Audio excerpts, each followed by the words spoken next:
Want to know the consensus view of where the markets are heading in 2013? Looking for some nice conservative ways to play those views?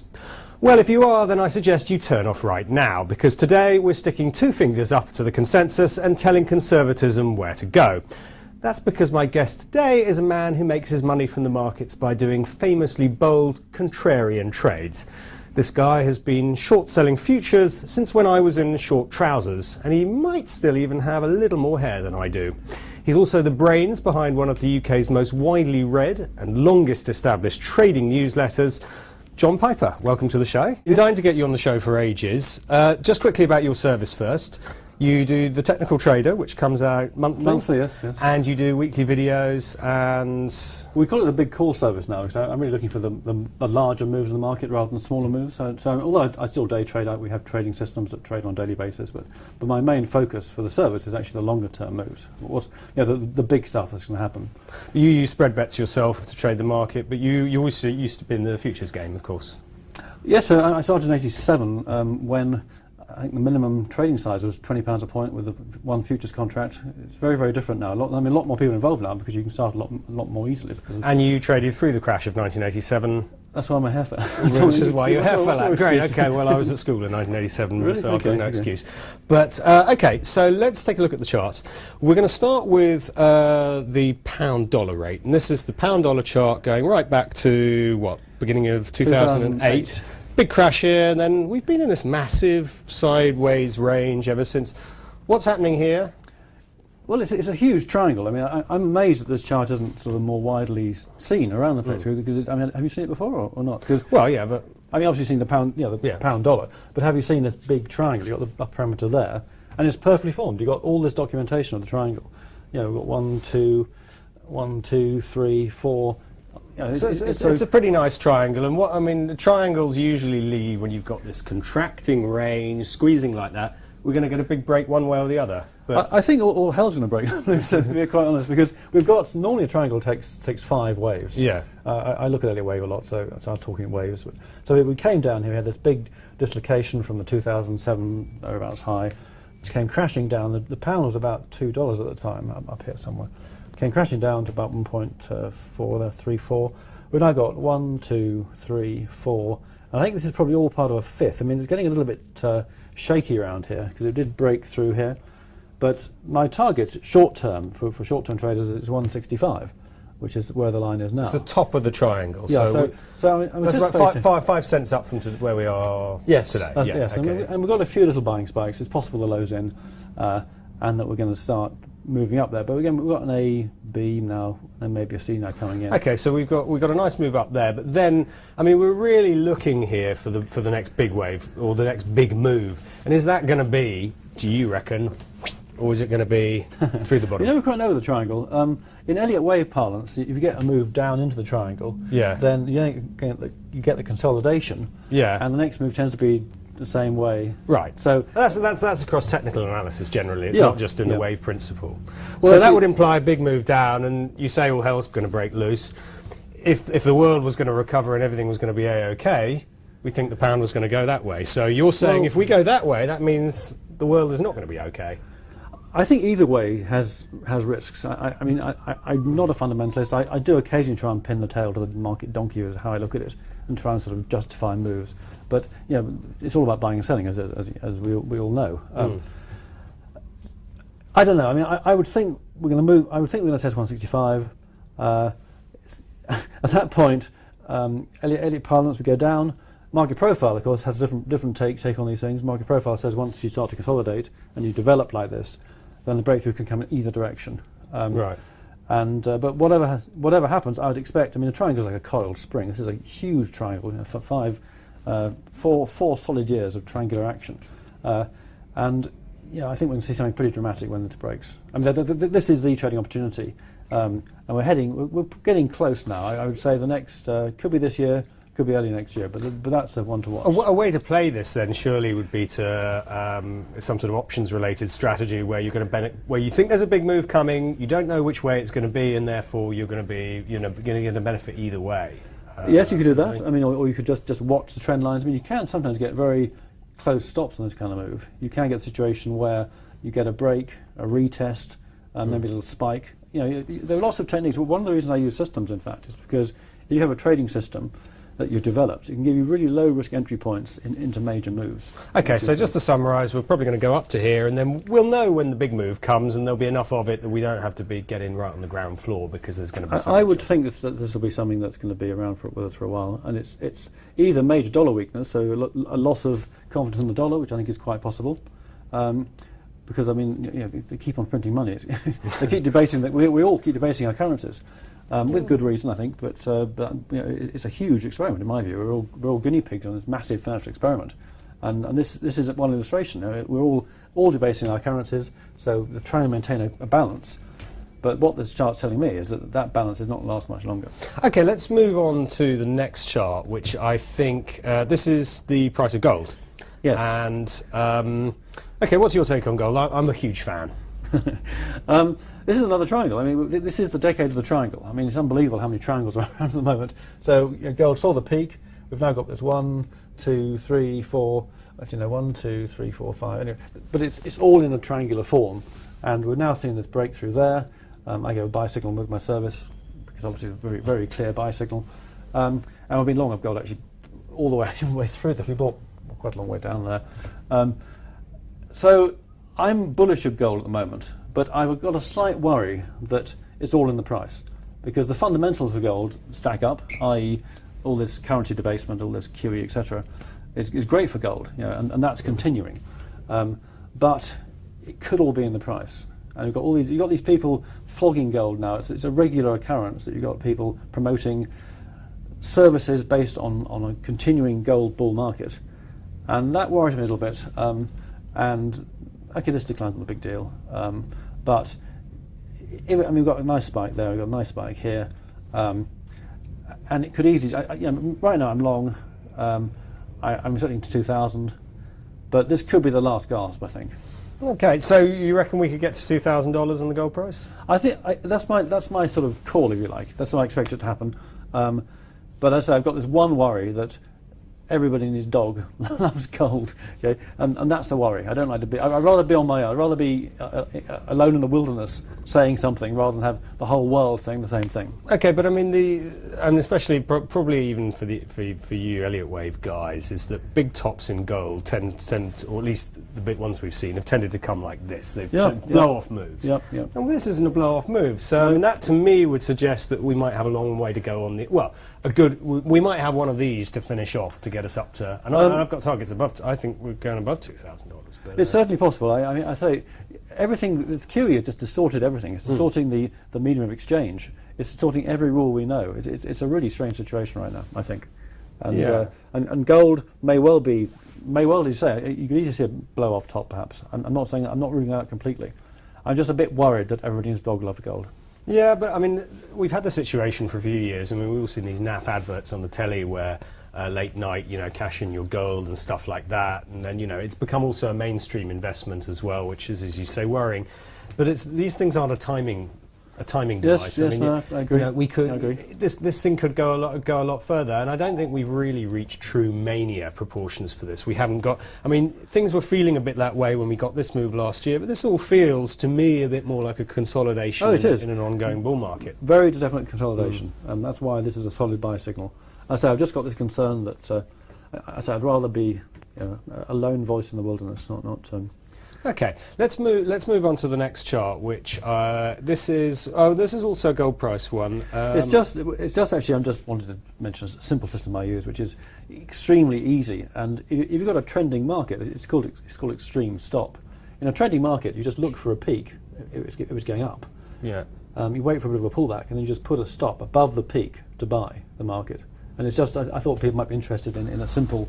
So market goes up, bang, and then has a little pullback, and you just put a stop to where you put a stop a few points above the high. And that's a buy stop, obviously. Yes, a buy stop. Buy stop. It's a stop to enter. It's not a protective stop, which is a lot of people don't really get that, but it's a stop to enter the market, just above here. And if you're in a trending market, it's a great way of getting to the market. It has two huge benefits. Firstly, if the trend stops, you don't trade. Yeah. So nothing happens to you. But if it keeps trending, you just get on. I mean, all these points I've marked C, Can't remember. Anyway, each one at point C, there, all these points made profits. And this one there didn't, because it never got triggered, for example. Right. So it's just a nice little system, which I thought might be of interest. I suppose when you're in a sort of whipsawing sideways market like we've been in since, well, last October, something like that, then it becomes a bit more problematic. Yes, you're gonna very much so. Yep. Because I noticed you've stopped the chart just before things get a bit messy. I was just wanting to illustrate the system, actually. But yes. That would have made you well, as long as you make enough profits on this bit to make up for all the pain you you're going to... need a trending market, and you need to look for the right kind of setup. You need to use stops, of course. I'm not saying you shouldn't use stops. You should put a stop below there somewhere, depending on how you want to do it. It's all about personalisation, getting a system that suits you. But it's just a really nice, easy little thing that I find... most of my trades are done this way, actually, this extreme stop system. It's just something that I find very useful. And because you've got a book out, which is Way to Trade. Is this something you cover in there as well? Or? No, the Way to Trade was actually published by the FT in 1999. So it's a people say it's a classic. I don't know. That's a comment I won't refute, as it were. But this system I sort of discovered. I mean, it's pretty simple, but it's just a few years ago. And I've developed something called Kraut Gap recently, which is a gap-based system on the DAX, which is performing really, really nicely. And systems, I think, are important. Very important. Okay, let's move on to the stock market. Okay, what we got? This is the FTSE 100 going right back to the middle of the last decade, 2006. So we've got the massive bear market there of 2007 to 2009. And then we've got what to a lot of people will look like a sort of quite an ominous setup where... Another triangle. Well, yeah, but a triangle, yeah. But I mean, a lot of people will say, we're making another major long-term top here, and I think if you project this sort of thing downwards, then you can get into the 336 zones, the 3,600 zone. Yes, yeah, definitely, yeah. But you think, okay, I mean, it's a continuation pattern as far as you're concerned, so, I mean, this is part of a long-term bear market, is what you're saying? I would think so. I mean, what worries me about the market is the growth factor. I mean, we had all this QE. I think the purpose of QE was not actually to stimulate the economy. I think it was to rescue the banks and to let the debt crisis sort of try and work its way out by debasing the currency, thus increasing the price of the assets, not the value of the assets, but the price. But at the same time, you debase the debt, so the debt starts to shrink in comparison to... That's the theory. Yeah. But, okay, there's probably a hope that it would do something for the economy as well, but there's no real sign of it. There's no real sign the economy is picking up. And I can't see how stock prices, which are very much geared towards growth, can actually sustain themselves in that environment. So I think that that fundamentally questions the current stock prices. I mean, I say it's a clear triangle, but where does it start? I mean, technically, you can just start it here, here, or here. Mm-hmm. You start it here, then you've got a rally, then you've got a 1, 2, 3, 4, 5, and this is going to break through because it's actually correcting this bull advance. Right. But if you start it here, then you've got this big decline, then you've got the 1, 2, 3, 4, 5. We're going to go straight down. Right. Okay. I know it's a very confused. It's actually a very confusing chart because it's not. You don't know where to start the triangle. I mean, it's very very seldom you get to. Or you start it here, 1, 2, 3, 4, and another move down to there.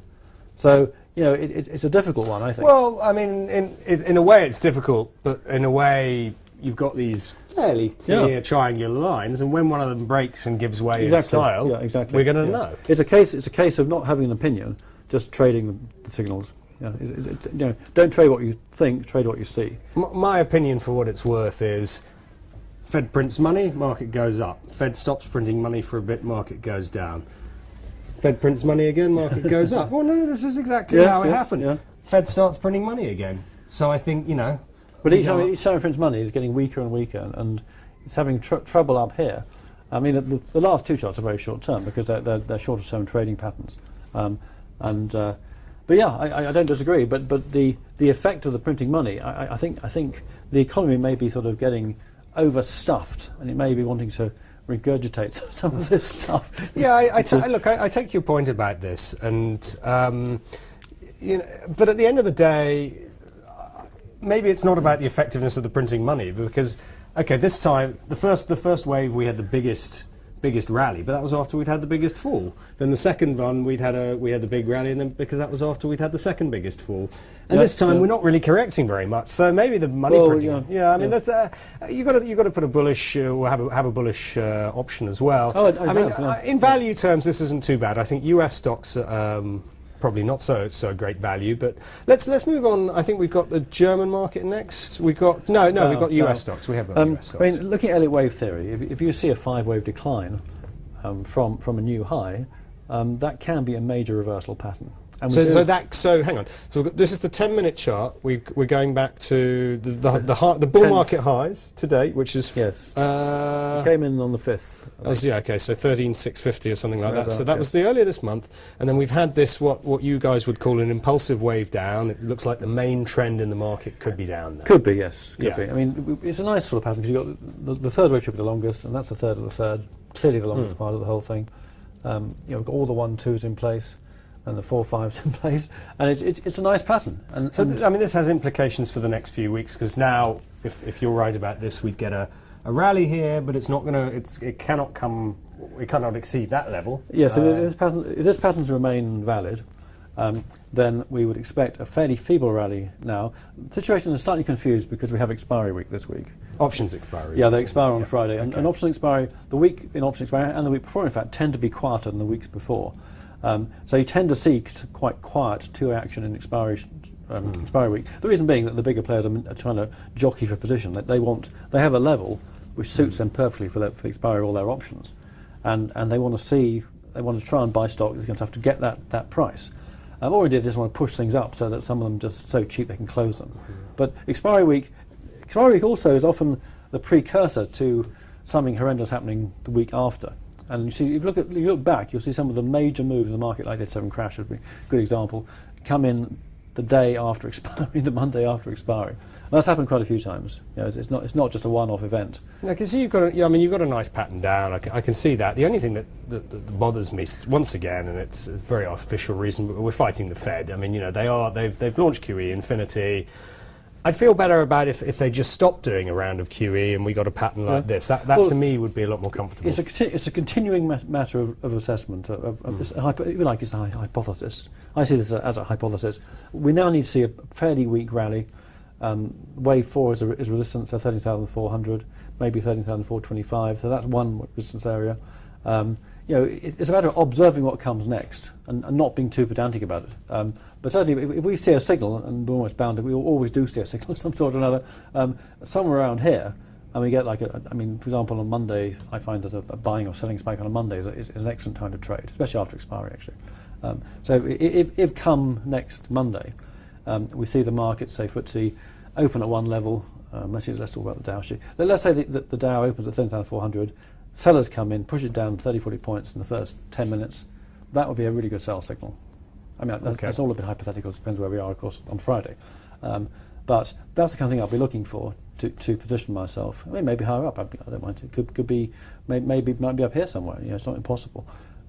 Because often this is the first. The first correction can retrace almost the whole lot. Basically. Yeah, very much so. Yeah, very much so. So the resistance is somewhere between 13.4 and 13.6, really, in this case. Now, I think maybe the next one is your German chart. Yes, this is a daily chart or this is an hourly chart. Again, this is a similar pattern. We've got it started somewhat early. It started a couple of weeks before, but again we've got the 5 waves down, ABC rally, which is corrective.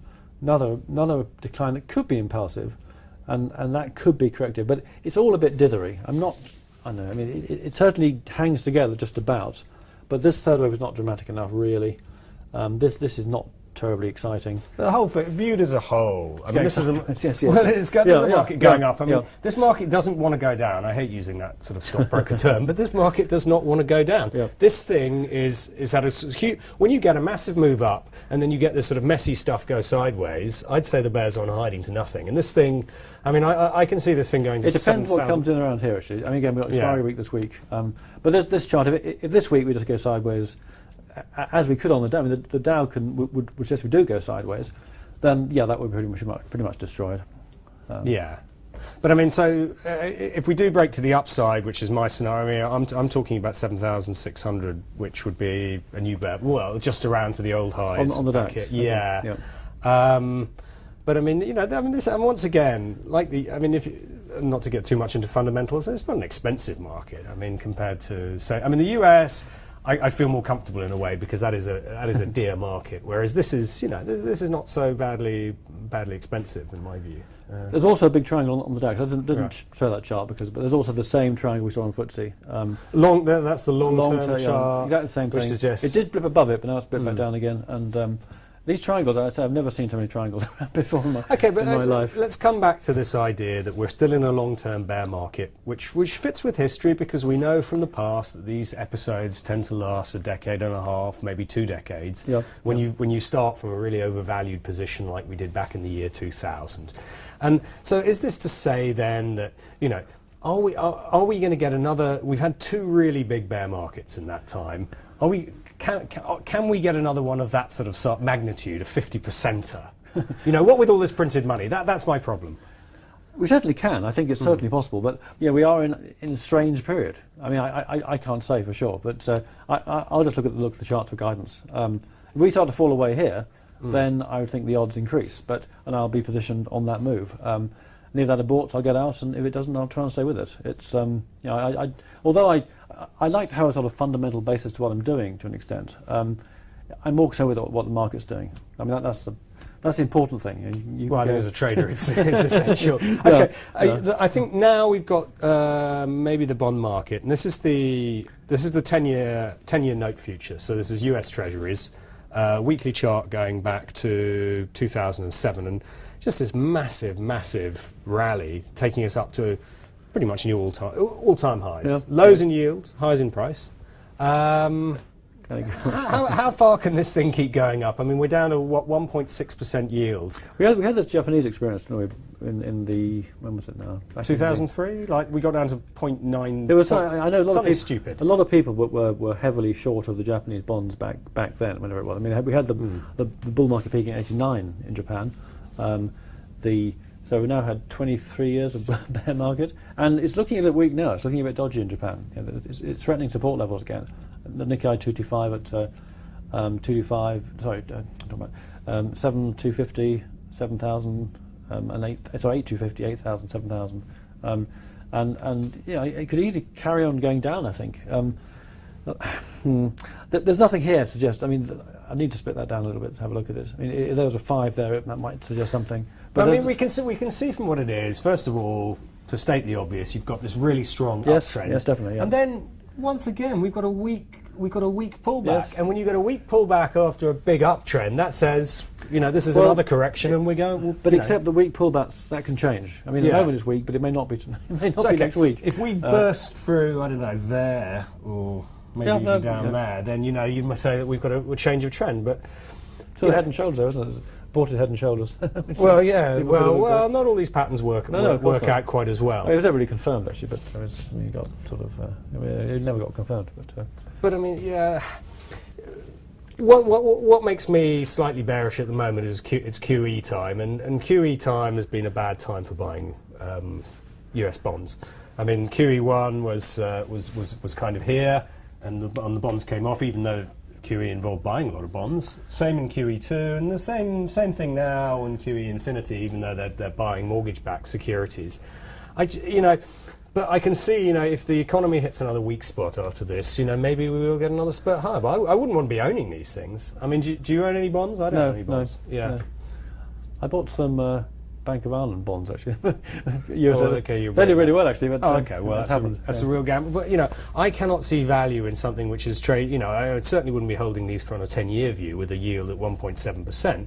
But even now, I just think there's more trading excitement to be had. I'd sooner be trading gold, or I'd sooner be trading, stocks than trading government bonds. Somebody made the comment that the bond market is actually the biggest bubble around right now. And I think that may be true, because what's the point of why hold them at those yields? It doesn't really make much sense. With inflation continuing, with the debasement going on, it just makes no sense. But inflation is running well ahead of those 1.6% yields. But US households just can't get enough of these things. Their mutual funds are stuffed full of bond funds. Yeah. I don't get it. But anyway, but I mean, if in a sense, the best case I can make for this is that the authorities need these other markets, the stock market, particularly the stock market, to keep going up. Now, if the bond market comes off a cliff, the stock market will probably come with it, I would have thought. Yeah, I think so. Yes. So in a way, they've just got to keep pumping this thing up. I don't think it can be done forever. I don't think the market's going to sustain that forever. Because you've got to have some growth. I mean, the stocks have got to have some growth to sustain the multiples, and I just can't see how. Because I think eventually you just lose confidence in the currency, like the Wehrmacht experience. Okay, so as far as just the next few weeks go, we've got the elections coming up at all. Is that impacting your trading strategy at all? I suppose a bit. I mean, it's a decision point. So I mean, the fact we're going sideways at the moment, the markets are fairly quiet at the moment, could just be the fact they're waiting for the election result. I mean, it's not much further now. So 2 or 3 weeks. We could be waiting for the Spanish to ask for their inevitable bailout. Yes.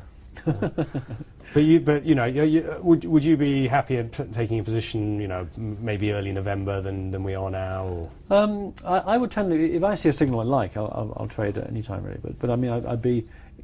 It just depends on the kind of risks involved. I mean, on how I don't use stops as such. I do with some positions, but not with other positions. And it just depends where the risk is and how much. So that depends on the position size. So yeah, it just depends. Well, okay, we've got some fascinating patterns there. I hope in a few months' time we'll have broken one way or the other. And promise me you're going to come back in and review everything then. I'd love to, Dominic. It's been fascinating. Okay, nice. Thank you. Cheers.